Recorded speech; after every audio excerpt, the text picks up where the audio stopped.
Marcos, último podcast del año 2022 que se va, muchos temas que comentar. Empezamos con el primer tema importante de la semana, Calderón. Controvertido. Que no está muy, como que lo trae medio oculto, no ha reventado las redes por el tema, creo yo, como debería. Bueno, pero no va a escapar de su destino. Para mí, Felipe Calderón está en una huida anticipada. Uh-huh. Iniciando el año 2023, inicia el juicio contra Genaro García Luna, sí. Su gran amigo, su gran confidente, su gran operador, sí. Que fue su secretario de Seguridad Pública. Uh-huh. Para quienes ven y nos escuchan, el calderonato del 2006 al 2012, tuvo como secretario de Seguridad Pública a Genaro García Luna, el gran amigo Calderón, sí.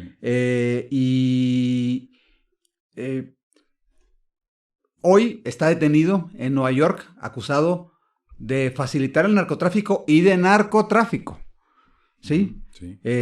Por ayudar y tener contubernio con el cártel de Sinaloa, uh-huh. en especial con la facción de Joaquín Guzmán Loera y Ismael Zambada el Mayo, sí. Y ayudar a la eliminación de los enemigos de esa facción del cártel de Sinaloa. Felipe Calderón, me parece que en esta huida anticipada que está haciendo, obtuvo la ayuda del expresidente de España, José María Aznar, sí.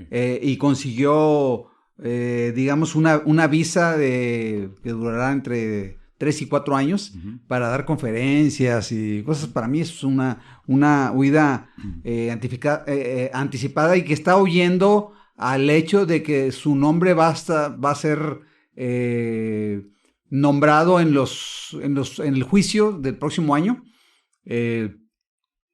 y que será, como siempre, en su presunto involucramiento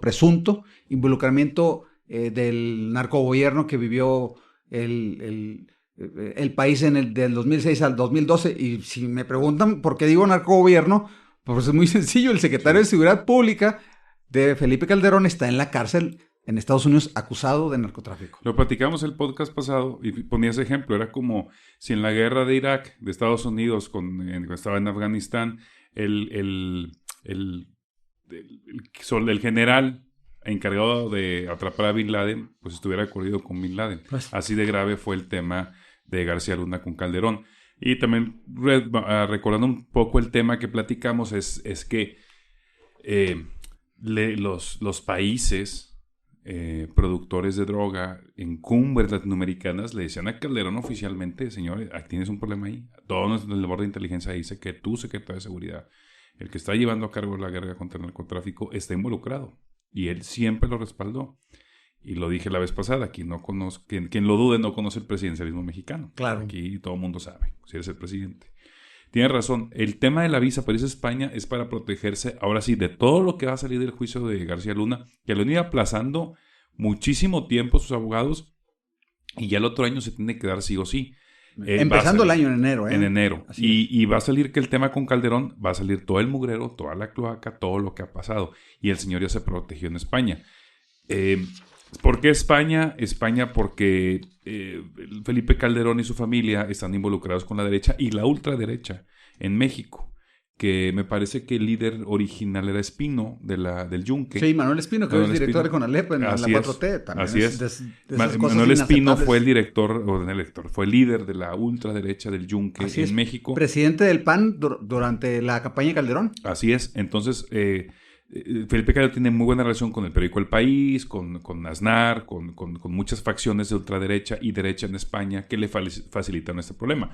Pero no esta visa. Entonces, sí, efectivamente, Calderón huye a España para huir, para precisamente no tener problemas legales en México, que también en México están esperando en qué momento Calderón falla para meterlo.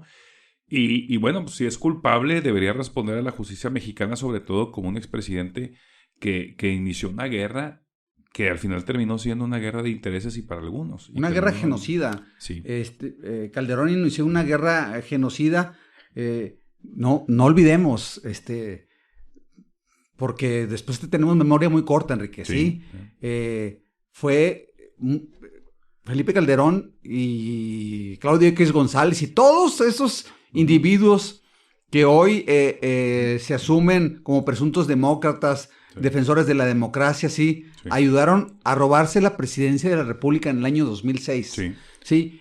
Y Luis Carlos Ugalde, que era el presidente del IFE, hoy INE, tiene el argumento no, es que los votos se contaron y Calderón obtuvo medio punto más que el hoy presidente Andrés Manuel López Obrador.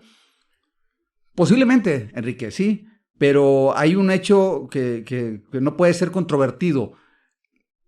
Luis Carlos Ugalde permitió toda esa campaña negra de parte de empresarios. El de Andrés Manuel es un peligro para México.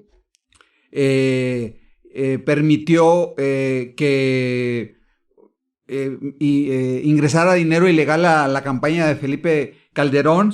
Y entonces hoy se hacen los ofendidos, los defensores de la democracia, y contribuyeron a que un presidente espurio llegara sin legitimidad a la presidencia de la República, y para legitimarse Felipe Calderón, pues inicia la guerra contra el narcotráfico. Sí, es muy sencillo, porque mucha gente piensa que el fraude se da como tal en el conteo de votos, que es difícil saberlo.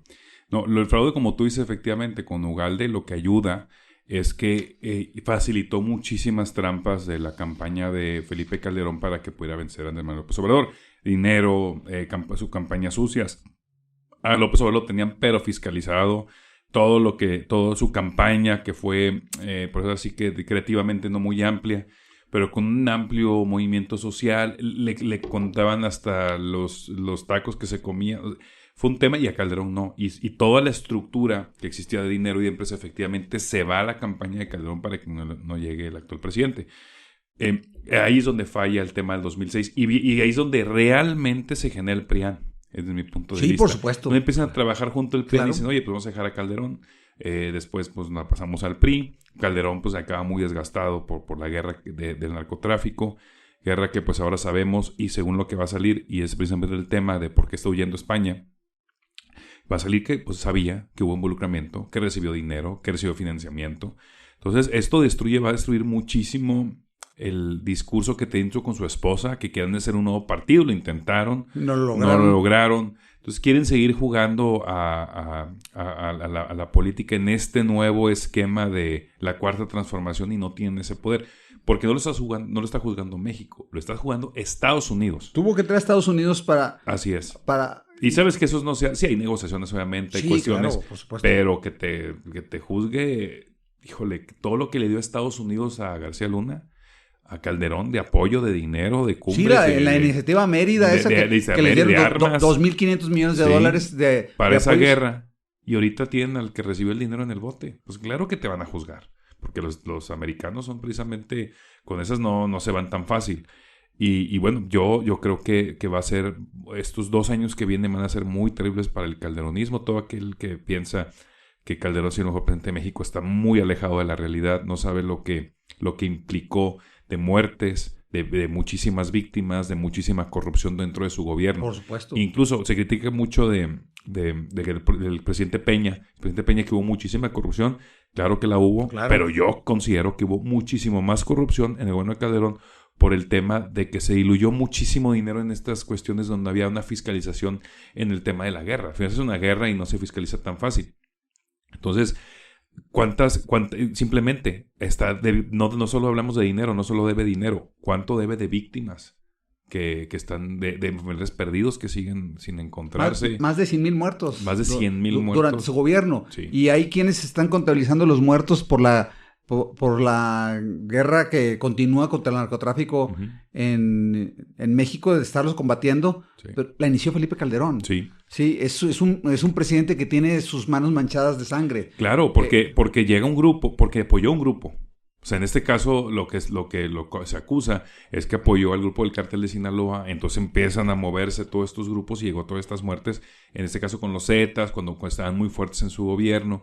Entonces es un mundo de corrupción impresionante. Ahorita se hace la lucha. Hay algunos estados que están muy calientes, donde hay cierta inseguridad o mucha inseguridad. pero es el mismo tema de esos grupos que sí, son consecuencias de esa misma guerra que viene de hace muchos años. Siguen peleándose. No es un tema de que llegó este gobierno y este gobierno negoció con otro grupo y están peleando. No, se va Calderón y deja un mugrero en la casa. Que no se ha podido componer. Que no se ha podido componer. Y va a tomar toda una generación. Va a tomar toda una generación para que todo lo que hizo Calderón, fácil, 25, 30 años. Deshacerlo. Para tratar de deshacer. Si no llega otro gobierno que se vuelva a aliar con ellos, otra cuestión, eso va a ser muy difícil deshacer durante 30 años estos, y va a seguir inseguridad, y van a seguir las balaceras. Llega el partido que llegue, llega el presidente que llegue, por todo lo que inició Calderón en esta estrategia fallida contra el narcotráfico, ¿no? Y además de fallida, Enrique, involucrado con una de las facciones, ¿sí? Sí. Con una facción del cártel de Sinaloa, y entonces el cártel de Sinaloa se descinde, y entonces la facción de los Beltrán Leiva, sí, de Arturo Beltrán y sus hermanos, se alía con el cártel de Juárez, sí, y se alía con los Zetas, sí. Y empieza una guerra que fue brutal, genocida. Uh-huh. Felipe Calderón tiene acusaciones ante la Corte Penal Internacional, Sí. Que las ha sabido librar, ¿sí? Y a ver si nuestros amigos de producción nos ayudan poniendo un video que compartí, que como quienes en ese entonces, desde el periodismo, Uh-huh. no criticaban a Felipe Calderón por la guerra genocida que había iniciado. Llámese Denis Merkel, Joaquín López Dóriga, el propio Ciro Gómez Leiva, todos esos opinólogos celebrándole cosas absurdas. Lo pondremos, dura 30 segundos. El día 6 de julio, el día de la toma de posesión, yo estaba acabando de poner la corbata, les había puesto la tele, ya sabes, en un canal de caricaturas y... No, ya como que entra Luis Felipe, oye, le están pegando a los del PAN en la Cámara de Diputados, que tenía, no sé, como 8 años. Papá, trae la pinche sopa. Y vamos. Sí. No, la verdad es que, te das cuenta, oyen todo. Y entonces todo lo que se diga a mí, pues me imagino que les pesa durísimo. Entonces, ha sido la parte difícil. A mí lo que va a decir, sí, eso sí me sigue pues doliendo, no lo sigo aceptando. Y como hoy no critican la huida de Calderón, ¿sí? No están diciendo, no se atreven a tocarlo con el pétalo de una rosa sobre, oye, ¿por qué se está yendo? ¿Por qué se está yendo cuando está por iniciar el juicio en contra de Genaro García Luna? ¿Por qué está huyendo de México para refugiarse en España, invitado por esta supuesta fundación para que dé conferencias? Uh-huh. Y son tan feroces en criticar al gobierno de Andrés Manuel porque quieren que se combata, como dice Andrés Manuel, el fuego con el fuego, y no sin querer ir a las causas de esto, y quieren que se combata las consecuencias, que es la violencia, y la violencia con más violencia solamente te va a generar pues más violencia. Sí, probablemente los medios tradicionales aquí en México, lo sabes, son muy alineados a la parte de la derecha, que esto me refiero a derecha con el PRIAN, si lo queremos ver así, muchísimos medios, muchísimos comunicadores. En el esquema, efectivamente, muchos periodistas importantes, líderes de opinión en México, no están tocando a Calderón, 2, 3 comentarios que no le afectan. Es un tema para que se vayan reventando su salida, para que los analistas y los columnistas estuvieran platicando el tema, pero están tan concentrados en pegarle al gobierno federal por cosas ciertas Andrés Manuel López Obrador como tal, que se pierden, se está perdiendo mucha objetividad porque pues se debe pegar a estas situaciones. O sea, el expresidente Calderón es un expresidente muy cuestionado y muy intrincado con este gobierno. Se acabó el tema presidente Peña, que lo estaban persiguiendo, ahorita pues está sobre el tema Calderón. Y creo que también no solo es Calderón, sino todos los gobernadores que jugaron también para darle, para ahora sí que apoyarlo de alguna manera. Para legitimarlo, sí. Legitimarlo. Y, o sea, hay estados donde estuvo y súper inseguro porque el gobernador en turno estaba también coludido con el narcotráfico. Nos pasó en Coahuila, nos pasó en Tamaulipas, pasó en el Estado de México, pasó en todos lados. En Chihuahua. Así es. Entonces aquí dicen, oye, pues el cuestión de inseguridad, oye, ¿y todos los exgobernadores que estuvieron con Calderón no han sido juzgados? no están en el bote, que algunos sí, muchos de esa famosa con Peñas, muchos gobernadores que acabaron en el bote. Sí, Javier Duarte, los gobernadores de Tamaulipas. Así es, y muchos no. En el caso de Coahuila, pues se protegió muy bien, pero pues aquí debió haber sido también consecuente a lo que pasó, porque pues, somos de aquí, de Coahuila, y sabemos cómo estuvo la cosa de insegura, muy insegura, muy terrible, y de muchas negociaciones que lo dicen, no nosotros, muchísimos periodistas, muchísimos analistas. Y hay que ponerle sus letras hasta que, digamos, el gobierno de Miguel Riquelme pacifica el Estado. Ese logro se lo quiere poner Rubén Moreira, es falso. No, es falso. Durante los primeros 3 años de su gobierno fue muy sangriento. Yo leí el libro de Rubén Moreira cuando salió. ¿Te gusta perder el tiempo? Tenía que, para poder dar una opinión al respecto, que tenía que tener, tú conoces a muchísima gente del gobierno de Rubén, y yo no tanto. ¿Te gusta leer mentiras a ti? Bueno, la verdad es que es un libro muy malo, es muy mal escrito, con un contexto y y eso que no lo escribió él, por supuesto, porque no sabe escribir una línea, se las tienen que escribir otros y luego él las pone como si los si ese es el caso, yo creo que pudo haber contestado un ghostwriter mucho mejor. Bueno. Está muy forzado, vienen muchísimos datos que personalmente conozco, que son mentiras, que la estrategia no representa, híjole, ¿cómo te digo? Es una narrativa muy, muy falsa. O sea, lo ves desde el interior. Esto es un libro como para tratar de legitimar algo que alguien le diga, Rubén lo inició. ¿No? La verdad no desconozco el objetivo real, pero el libro es malo, es falsario, sin duda. Se puede debatir, incluso yo creo que hay personas muy, muy preparadas en el tema de seguridad aquí en el Estado, periodistas sobre todo y analistas que truenan el libro en 2 segundos y en un debate abierto con ese libro lo hacen pedazos. Sí, es un tema que digo, es una lástima que todavía quieran pretender. ¿Sabes por qué no ha sido debatido el libro? Porque ha sido tan insignificante su impacto. Sí, también lo pensé. Que me parece hasta un poco vacío que estemos platicando de ese tipo. Yo tengo que reconocer, sí, que quien ha llegado a pacificar, no solamente en términos de seguridad pública, sino en términos políticos a este Estado, es Miguel Riquelme. A ver, habrá gente que le guste o no, pero eso es una realidad. Es que en ese libro se pretende vender que digamos que Rubén Moreira le dejó la receta y el plan hecho a Miguel Riquelme. Le dejó todo. No hay recetas para eso. Y no hay recetas. La verdad es que... Es el estilo personal de gobernar de cada quien. Exactamente. Entonces, el programa que dice el libro no es el que está actualmente, por ejemplo, que maneja el gobierno del Estado. Como yo lo vi. Debería ser un 15%. A cómo funciona la seguridad que se fue modificando en el Estado, que pues el Coahuila es de los estados más seguros de México, si no es el que más.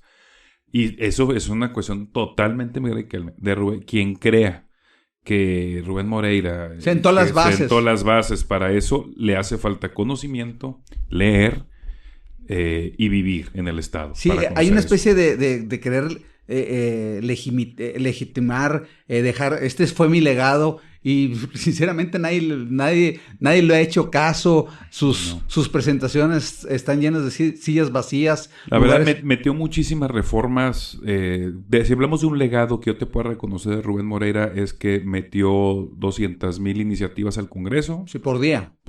Y algunas pasaron, otras no.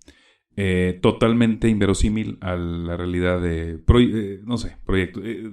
Tengo fotos, porque la vez pasada nos acordamos de eso con unos amigos, que viajó hasta Sabinas porque inauguró para leer los rayos X. Una lámpara de estas para leer los rayos X. Y esa fue la inauguración del tema. Se gastó más en el viaje. Se gastó más en el viaje que en eso. Entonces, el gobierno de Rubén nada más se dedicó a esa parte, no tenían dinero.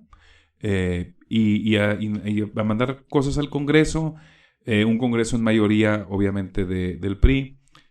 Y ese es su legado. Seguridad. Creo que quien diga eso le hace falta realmente meterse al tema para saber que el verdadero ejecutor y el estratega y el que planeó a cómo está el Estado ahorita seguro es Miguel Riquelme, sin duda. Sí, te puede gustar, no te puede gustar Miguel Riquelme. Le puedes creer o no creer a Rubén, pero no creo. Y te voy a decir una cosa, con personas de la política aquí, analistas en Coahuila, serios. Cuando hemos platicado este tema, coinciden. O sea, dicen, no, es que Rubén cree y todos dicen que sí, pero no. O sea, la realidad es otra. Y cuando salga Miguel Riquelme se va a escribir otro mundo. O sea, a mí me gustaría más leer un libro de Miguel Riquelme de cómo controla la seguridad después de que salga de gobernador, que Rubén, ya que salió sí, bueno, pero pobrecito, ese libro... no, a mí me interesa más... Lo lee para sentirse intelectual, sí. lo escribió para sentirse intelectual, de lo cual no tiene absolutamente nada. Es que aquí nada, en el ¿sí? estado a Rubén Moreira ya no lo pela. Y la verdad, yo nunca he conocido a nadie, incluso de personas cercanas a él, que hable bien de él. De alguna manera, que diga, oye, fue bueno en esto... Algo habrá, ¿verdad? 2, 3 cosas. Sí. Me dicen, no, pues fíjate que pues, se levantaba temprano, le gustaba trabajar y ya. Y le digo, bueno, pues está bien. Pero un legado en Coahuila, pregúntale, levanta una encuesta y nadie te va a saber decir, te lo aseguro.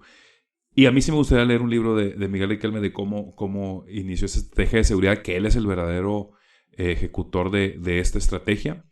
Y a ver qué cuestiones interesantes pasan, que le toca muchísimas cosas, porque no es lo mismo cuando tienes el Estado y se quieren meter que tratar de ocultar o tratar de modificar o crear una percepción de lo que hizo tu hermano anteriormente. Por supuesto. Es muy diferente el esquema de gobierno en ese aspecto. Claro. Entonces aquí fue el 90% del tiempo pero Rubén Moreira se encargó de tapar cuestiones, y no es que yo le aviente todo el tema a Humberto Moreira. Quien realmente gobernaba en eso era Rubén Moreira. Pero entonces, sin duda. Entonces es un esquema que hay que entenderlo y claro, no más un libro, yo hice la estrategia. Concluyendo con eso, a mí me interesa más el que realmente inventó esa estrategia, que fue Miguel Riquelme, ¿no? En ese aspecto. Y lo decimos porque fue un tema que se heredó del calderonismo, que hubo gobernadores involucrados, en este caso Rubén Moreira también. Entonces, eso no es tan fácil, no se diluye como ellos piensan en 2 o 3 comentarios. No, por supuesto. Y creo que volviendo otra vez al juicio de la historia que enfrentará, y quizás un juicio ante la justicia, pero la de los hombres. Uh-huh. Felipe Calderón está en esta huida anticipada, yéndose a refugiar a España, uh-huh. ¿Sí? Y se va a tener que quitar esa capa de superioridad moral, de falso demócrata, uh-huh. ¿Sí? Uh-huh. Se robó la presidencia de la República, ensangrentó este país, uh-huh. Es un presidente espurio, ¿sí? Y ahora, ¿sí? Su principal colaborador, ¿sí? Será juzgado por cargos de narcotráfico en una corte en Estados Unidos, en la ciudad de Nueva York, ¿sí? Y de ahí se espera que los testigos protegidos que tiene el gobierno de Estados Unidos acusen directamente, no solamente a quien está señalado por proteger al narcotráfico, al cártel de Sinaloa, Genaro García Luna, sino también a quien era su jefe directo, uh-huh. Su principal confidente, su más cercano amigo, Felipe Calderón Hinojosa. Sí, y quien quiera conocer más del tema del calderonismo, de cómo funcionó no solo en temas de seguridad, sino en temas de otros sectores, está el libro, por ejemplo, se me viene a la mente de mi amigo Leopoldo Mendívil, ¿sí? Que lo entrevisté en mi podcast, tiene Secreto Pemex, justamente en la etapa panista. Se muestra todos los niveles de corrupción terribles que se dieron con nombre, con fechas y bien comprobados. Les recomiendo ese libro, Secreto Pemex, para que entiendan un poco de cómo funcionan esos esquemas con Calderón de manejo de dinero. Hay otros libros porque lo digo por el tema de que sale el rey del cash, sí. Que contra el presidente Manuel López Obrador, era el tema del rey del cash, y con chismes y dichos, y vi y no vi, cuando realmente, incluso más que el gobierno de Peña, hay más libros que hablan de la corrupción del gobierno de Calderón, muchísimo más, a ver, y está súper documentado. Sí. Entonces, si alguien quiere aprender, hay muchísimos más libros de Calderón. No necesita uno investigar tanto. La protección que le dieron a compañías energéticas globales como Iberdrola, sí. Calderón terminó como consejero de sí. Iberdrola. Así es. Su exsecretaria de Energía sí. Trabajó para Iberdrola, uh-huh. ¿Sí? Y son los que tienen ahorita el monopolio, quien pretende y que es la reforma eléctrica que se pretende, y obviamente por eso no sale. Pues siguen estas mafias promoviendo el control de Iberdrola y de otras empresas para mantener ese coto de poder y de dinero. Entonces, este gobierno que podrá mandar muchas iniciativas que gusten o no gusten. En ese aspecto, y lo dije en mi podcast, fue el tema de la reforma que se necesita, porque pueden tener el control total de la industria eléctrica, mucho más que la Comisión Federal de Electricidad. Entonces, viene desde la época, en el tema eléctrico Calderón fue muchísimo más voraz que Fox en ese aspecto. Ahí son modelos de negocios muy grandes para ellos. Pues mira, la justicia tarda, quizás a veces tarda mucho tiempo en llegar, Sí. Enrique, pero llega. Pero llega. Sí, Uh-huh. y la justicia está por llegarle a Felipe Calderón, por eso está en su huida, sí, pero no va a poder huir para siempre. Se podrá esconder un día, 2, pero un día va a ser alcanzado por lo que le llaman los abogados por el largo brazo de la justicia. Sí. Pues muchas gracias, Marcos. No, gracias. Vamos a ver cómo Enrique. qué va pasando con este tema de Calderón. Pues esperemos que pronto se empiecen a develar los nombres de los testigos protegidos. Estamos a semanas de que eso inicie, ¿sí? Un presidente con Felipe Calderón con las manos manchadas de sangre, un presidente que se robó la presidencia de la República con ayuda del PRIAN, Sí. y eso 18 años después, Enrique, 16 años después, le sigue costando muchísimo a este país. Sí. Vamos a ver, se va a poner bueno. Así es. Gracias, Marcos. Gracias.